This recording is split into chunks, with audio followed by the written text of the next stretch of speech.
Hey, how's it going? It's Walsh here, sick as always. Today I'm bringing you a build guide to the jankiest build I have played in a very, very long time, Intuitive Link Occultist with Dancing Dervish. Before we continue, I just want to say something really quickly to people that follow my channel. This will probably be the last video of this league for me, unfortunately. If you want to know more, there'll be information at the end of the video where I'll talk about it. But for people that are here just to see the build, I don't want to waste your time, so let's get back to this character. This is actually repurposed from my Flame Golem Elementalist, so some stuff is still a little janky on it right now. My skill gem levels and stuff like that. I am also only level, I think, like 84 or something like that. So the character's still pretty low. I'm missing a lot of my crit nodes.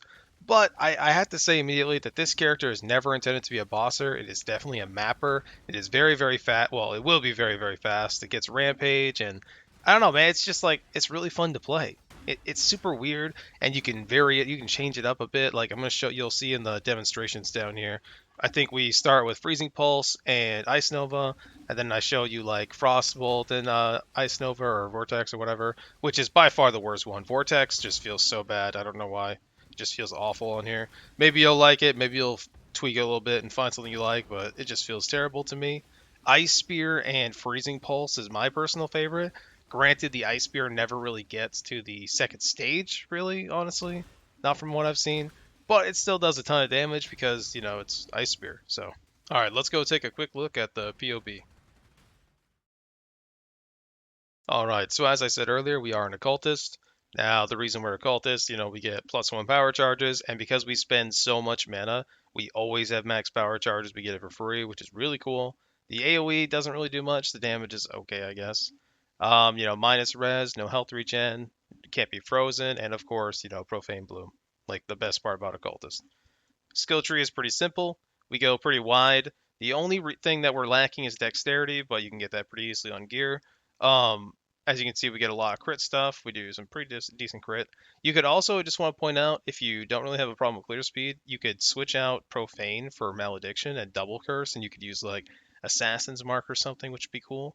So this build has a lot of diversity. The next part I want to talk about is the setups. I know earlier I said that spear and pulse is my favorite setup. But realistically, if you're like farming and you're like really just trying to farm, I would recommend doing Freezing Pulse Ice Sofa. Sorry, I'm really sick from fall, so my voice messes up. I apologize.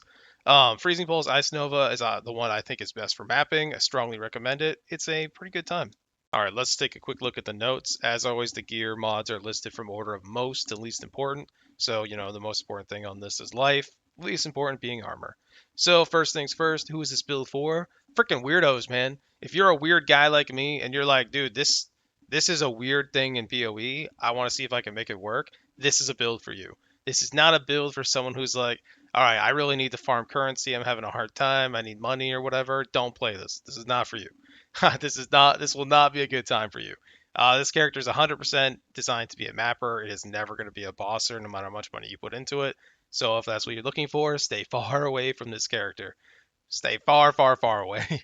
This character is just something really weird, something I just want to see if I can make it work. Originally, I was gonna be an elementalist, but like I straight up actually ended up working with someone. Like after all this time of no one like wanting an intuitive link character like me to help them make one. The day like the one league I finally decide that I'm gonna make one, someone's like, oh yeah, I wanna make an elementalist link character, and I was like, god dang it. So I wanted to try something else, and I went occultist. I think elementalist going like arc and like conduit and stuff would be really really fun. So I would definitely recommend checking that out. The only required gear, obviously, Dancing Dervish. Replica Conqueror's efficiency isn't. I wouldn't necessarily say it's required, but like it's so much better if you have it. Like so much better. Gear is pretty simple and straightforward. Right now we have nothing on but Dancing Dervish. Replica Conquerors saves you so much mana, like a ridiculous amount of mana. But my last guide video was really, really long, so I'm trying to keep this one really short, which is why I'm trying to talk fast. But if you have any questions, make sure you check the notes. If the notes don't help you, send me a message, or sorry, leave a comment on the video, and I will gladly help you out.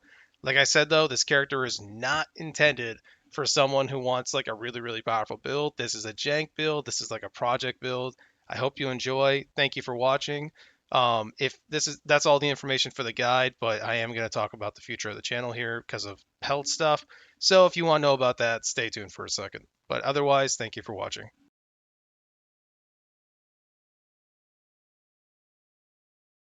All right. So I just want to say, unfortunately, I'm gonna have to stop playing PoE for the rest of this league. I really freaking don't want to, man. I have been looking forward to this character since like day one. I've been playing. It was my secret project. I was gonna make the Elementalist. I was gonna do all this stuff. I'm so sad.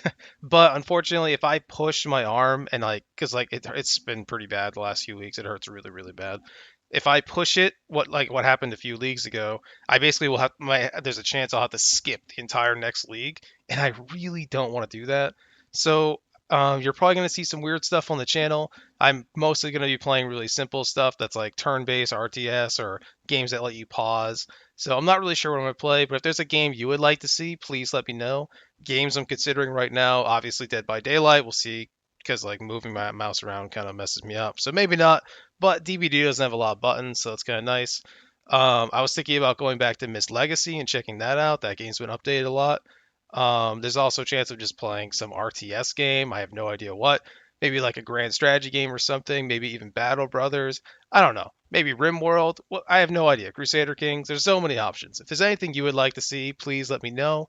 But if you're looking for PoE content, I'm not going to have any more until the next league. Maybe if a really cool, fun private league comes up for PoE, I might push it just for the heck of it.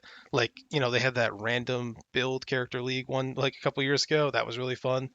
I don't know. We'll see what happens. Anyway, I really appreciate you watching. I really appreciate the nice things you guys said on my video. I feel really bad about having to stop, but I can only push it so far. Anyway, I'm talking way too long. My voice is messed up. I'm gonna go cough up a bunch of phlegm. Thank you for watching, and I don't know, happy looting or something.